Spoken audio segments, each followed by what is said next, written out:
Hey, Facebook, YouTube, Twitter, Instagram, Exchangeogram, everybody who's catching this. It is day 31 and I am officially back. I just noticed a little bit ago, I recorded a couple videos for day 29 and 30 and they didn't quite make it to the YouTube channel. So this would be my, would that be the third strike? Sheesh. Yeah, that would be third strike for me in this little 60-day experiment here. And I guess maybe I could just brand that as business happening, right? We as business owners, sometimes business managers, whatever for that matter, hate to admit sometimes that sometimes business happens to us, right? Now it's all a reflection of what we set up and how we prepped and or didn't prep for that to happen. So I don't want you guys to think I'm blaming an external force, because anything that happens, good or bad to me, happens as a result of the action that I took preceding that. So now that we've got our motivational lesson out of the way, business happened the last couple of days. I've had some pretty intense things going, a lot of good mixed with opportunity for me to improve myself. I did record the videos for day 30 and 31, but man, they were just too big of a drag. You know, maybe they were too real. Maybe I was too upset. And I'll get some of that out probably during this conversation. But I've dealt with something pretty tough this week. One of the ACR sales reps opportunity just didn't work out for both of us. Nothing too crazy other than sometimes as a business leader, manager, entrepreneur, whatever it is, you invest in people, you do the best you can to give them the opportunity, especially in the sales world, that you know they're capable of, and they just don't meet it. And that's hard in itself, right? When you believe in somebody's capabilities, you know what they can do. You hate to see them wasting their talent, what they can bring to the company, what they can bring to themselves, their families. But what makes it even worse is when they turn around and as a result of them not making it, they blame it on you, right? The finger starts to turn right back at you because of what you did, and you're just like everybody else, you know, business manager, owner, you screw everybody, you're self-serving, all that kind of stuff, and it crushes somebody whose heart is 100% on board for enhancing the people's lives around them. Now that doesn't mean that I'm faultless. That doesn't mean that there haven't been times that I've made commitments to people that I haven't delivered on. That's absolutely happened, right? Happened all the time when I started in business. I wanted those things, but I wasn't quite mature enough to know that I couldn't deliver upon them. This is a little bit different scenario. I get off on a tangent here, but the point is, the last couple days, I've dealt with some of those relationship issues and things that I'm trying to close up, and they've kept me intensely working in my office and with my team, and a little bit more, I guess you'd call, serious conversations, phone calls, things of that nature. So the point is, I failed the last 2 days to get you guys, first of all, even a video.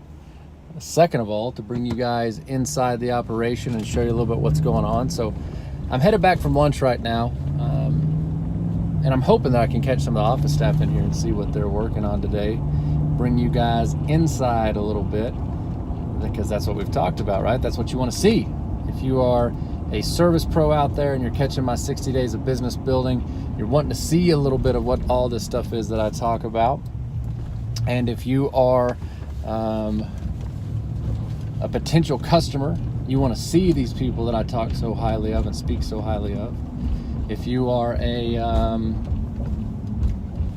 existing customer, maybe you just want to say hello to some of the people in the office.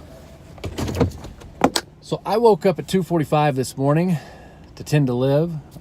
Thank God she's getting better, but she still had a little wake up spell. I think it was more of a bad dream more than anything, but I couldn't go back to sleep after that.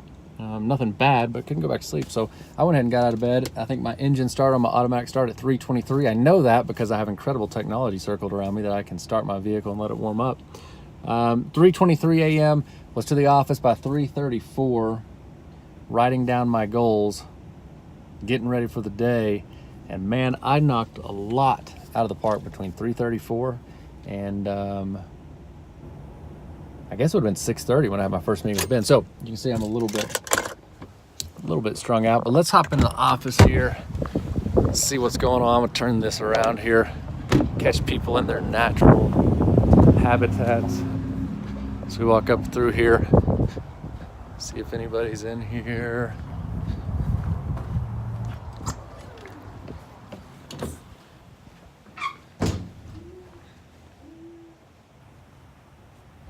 Is anybody here that doesn't want to be on camera? Busted. Not doing anything. So this is Jennifer, who today. Okay. All right. Let me know what he says, and I'm gonna wait for her to get done with this. Then I'm gonna explain to you.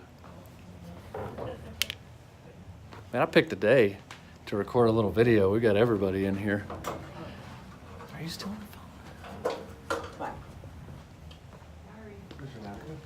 So, how's it going? This, can you demonstrate for us what you were talking about this morning? Oh. For the state of Texas with Ben. This is Jennifer, Verde Landscape. Oh, there goes Erin. I caught her. I got her. Yes. Ben is actually going to College Station today, which we're here. And this is Which College- worried you? Yes, because he has a long drive today. How long is that drive? It's the size of my arm, here to here. So in miles, that's very far, but also time frame, we're looking at about 9 to 10 hours. Yeah. Is what my arm would be. No regard to the scale of the map. No. But that's a long way. So this is a big conversation when I walked in this morning. Texas is a big place. That's right. And Erin, did you have any God, everybody's just eating. Nobody's working on Hey, you anything. slave us away, we don't get a lunch break. That's exactly right. Do you have any concerns about driving at arm's length? If I'm riding with Jennifer, yes. Got a problem with? now. Stop. Yep. What do you think about that? I'm not going to get you on camera here. Yeah. That's a long way. It's a long damn way, isn't it? Especially in the state of Texas. All right, I'm going to go back here, let you guys do your thing. So that is, that's the biggest happening we've had around today, and that is Jennifer with Verde Division, and Erin with the Ammons Division, both ops admin. So we have slightly maybe a different paradigm than some companies. I actually think it's probably a lot more like some of the bigger companies out there, where we have an operations admin person who runs our schedule. Also, all production managers and people report to them regarding scheduling materials, all that good stuff. So it looks like they're on rotation right now. Everybody else is at lunch. But that's a good time for you guys to see. You saw that Jennifer has, kind of worn out today. Who's coming? Oh. Me. I'm going to keep talking back here. So you saw Jennifer had the state of Texas map right there behind her desk, and you probably couldn't see from the video, but all the pins on there. Those are, that's one of our corporate clients, and all those pins on there represent locations. And Ben is actually driving to check in with some contractors, check some locations today, and I guess the conversation this morning was how far he had to drive, and that was shocking to Jennifer. Because that was further than her arm, and he was still in Pampa, Texas. So that was fun to walk into when I got back from the gym this morning. But back to my story before I walked in here. I got up this morning, got to the office, got a ton knocked out, a lot of things that kind of built up on my task list here. Of course, we're all blacked out here. I can probably show you guys this. I'm an Outlook fanatic, so sometimes my task list there, the red can get built up a little bit, and some mornings, this only happens probably once every 2 months or so, that I wake up like that, can't go back to sleep. I'd like to call it just excitement, but I don't really know what it is. So I got out of bed, got that done, and went straight into our sales meeting this morning. Me, Cal, and Zach on the Ammon side did some scouting, started with some SVG stuff, Storm Ventures Group, doing some education, and reaching back out to customers from last year who likely haven't taken care of storm restoration stuff. So I wanted to catch you guys in that, but it was an intense session. That's a lie. I just didn't think to grab my camera. But I will catch you guys on Wednesday next week. I'll make sure to pull you guys into that, all 10 of you. So either way, got up here, got that done, ran to lunch, about to head towards Lubbock, Texas, where I've got some appointments. It's actually, I've got a follow-up appointment with that big prospect that I flew in from Dallas for however long ago that was. I'm gonna meet with them, and then I've got some customers who I'm gonna close up some business with that actually were originally working with a different rep than me, but there's been a few loose deals hanging out there to close up the jobs in full.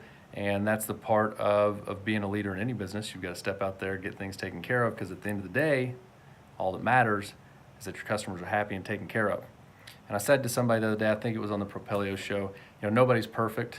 I'd like to say that I am, but I'm not. So nobody's perfect. We have things happen sometimes out there, but I'm committed, and I make sure that there is nobody that's ever left behind that's dealt with me that can say that I didn't make every effort continually to make sure that at the end of the job, they're met, their expectations were met. In fact, if you go to nextlevelservicepro.com, I actually have a blog. I can't remember the title of it. It may be The Impossible Customer. I think it is, because that person does exist. For you service pros out there who accept every single job and don't qualify your job, that's a good one to read. nextlevelservicepro.com. Scroll down. The blog topic is The Impossible Customer. So go check that out. Don't know how I got on that tangent, but it's a good one for you guys who have to go through and qualify, meet new customers, get in a pickle or get in a position to where you're maybe picking up apart something that the team member left off, or maybe it's just a situation that arrived that you didn't recognize was headed your way. It's a good read, gives you a bullet point list as to how to handle those situations. In fact, I don't have any impossible customers I'm dealing with. However, I will be dealing with some people and going to help some people out who a couple job specifics and things weren't finished up. And I'm gonna go make certain that at the end of the day, that we treat them right, that whatever they expected at the start of the job is delivered upon, and we continue to build upon the reputation that ACR and Ammons has started with. So I've got a 2.5, 3 hour drive. May make a part 2 to this, may not. For now, I'm gonna go ahead and close it up, get my job or my bag packed up, get down the road.